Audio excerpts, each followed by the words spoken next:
everybody, I'm Daisy Fiore, Assistant Curator of Education at the Brandywine Zoo, and today we'll be talking about reptiles. There are four main groups of reptiles on planet Earth.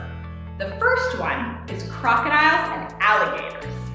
Here, I have an alligator skull, so you can see just what an alligator looks like and all of their teeth.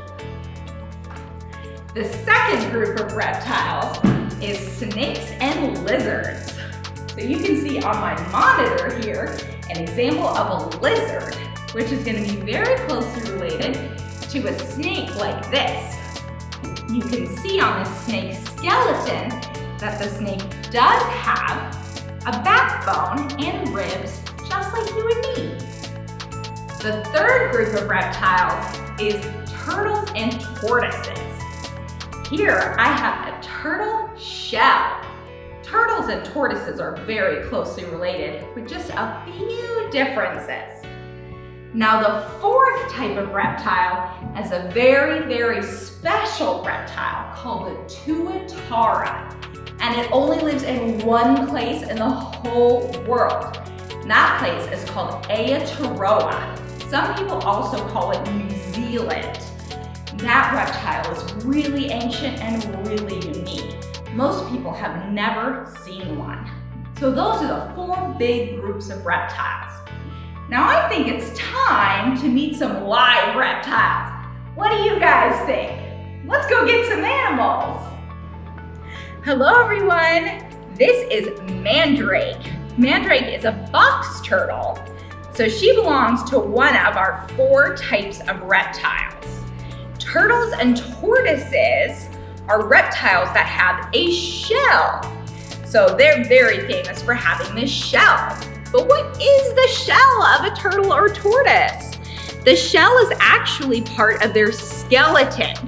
So this shell is made of bone, and then it has a thin layer on top of something called keratin, which is the same thing that our hair and our fingernails are made of. And this shell serves as protection for turtles and tortoises. So if Mandrake gets scared, she can pull her feet and her head right into her shell so that it's very difficult for predators to get to her. Now there are some differences between turtles and tortoises. Mandrake here is a box turtle. Box turtles are native to Delaware. So you could find them near ponds and rivers and lots of different places in Delaware and the surrounding states. And box turtles are one of the only turtles that likes to live on land. Most turtles like to live in or near the water. And tortoises usually like to live on land. There's even some turtles called sea turtles that live in the ocean for their whole life. But other ways you can tell the difference between turtles and tortoises is in the shape of their shell. Turtles usually have a flatter shell and tortoises have more of a domed shell. Their feet also look different. Tortoises usually have more of a club-like foot, whereas turtles usually have more of a paddle-like foot. Mandrake here, being a box turtle, has one that looks a little bit in between. Now, turtles and tortoises aren't very fast, but they are very flexible in what they eat. Most turtles and tortoises eat lots of different plant life. So they're happy to eat fruits and vegetables and even grasses and water plants. But sea turtles are meat eaters. They like to eat things like fish and jellyfish. So turtles and tortoises can eat lots of different things, making them a really cool reptile. Let's move on to our next reptile. Another type of reptile is lizards. This is a type of lizard called a prehensile-tailed skink. And prehensile-tailed skinks come from islands in the South Pacific. This prehensile-tailed skink is named SJ, and SJ is one of our ambassador animals here at the Brandywine Zoo. Prehensile-tailed skinks have very long claws, which is why I'm wearing gloves. Now, lizards and snakes are in the same group of reptiles, but it's very easy to tell them apart. lizards have legs. So you can see that most lizards are gonna have 4 nice legs and a long tail on the back. Lizards are covered in scales like all reptiles. And most lizards have movable eyelids so they can blink their eyes. Now the prehensile-tailed skink is a really good tree climber. SJ here prefers to be on a branch at all times. Like most lizards, SJ is gonna eat a lot of insects. Lizards prefer to eat insects as most of their diet, but lots of lizards will also like to eat some fruits and vegetables to supplement their diet. Now we can't talk about reptiles without talking about snakes. This is Enrique, and he's a Honduran milk snake. Now some people don't like snakes because they think that they're all venomous and very dangerous, but that's not true at all.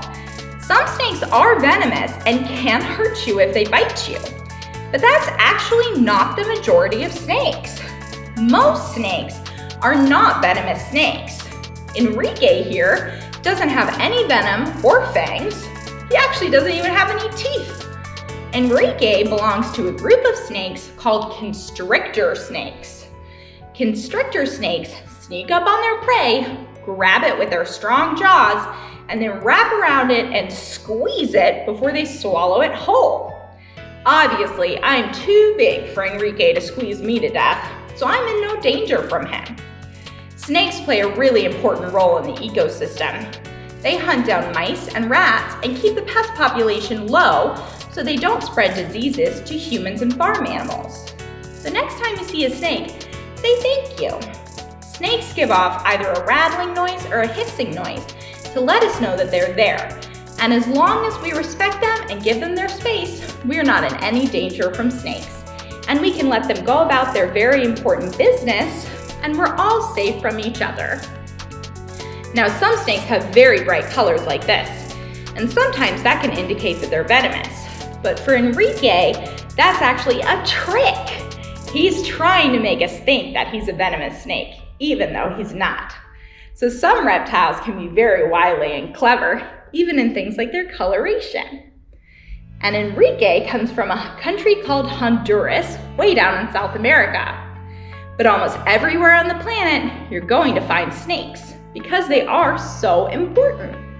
So here in Delaware, we have a bunch of species of snakes, and you can find them on almost every corner of the planet. Snakes are one of the most unique animals in the world. Obviously, they have no legs. That makes them a very, very unique animal. But for them, it's a really good adaptation. It helps them climb trees and get around on the ground very quickly. They're also known for their beautiful scales. Some people think that snakes are slimy. That's not true at all. Their scales are actually very smooth and help them absorb sunlight so they can stay warm even though they're cold-blooded animals. I really like snakes. They're some of my favorite. So next time you're outside in your yard or hiking or even at the park, look out for some snakes. Make sure you give them a couple extra feet of personal space so nobody's in danger. But if you watch snake behavior, you'll see that they're very, very cool. Snakes can actually smell with their tongue. So every time they're sticking their tongue out, they're gathering smells to learn about the world. So snakes are one of the most unique types of reptiles. I hope you've enjoyed our journey today learning about some of the different reptiles on planet Earth. And I hope that you're really excited to learn more about reptiles. If you're interested, come visit the Brandywine Zoo or check out some of the resources on our website, brandywinezoo.org. I hope you'll come visit me. And Enrique and all of the animals that we met today, thank you so much for joining us. Bye!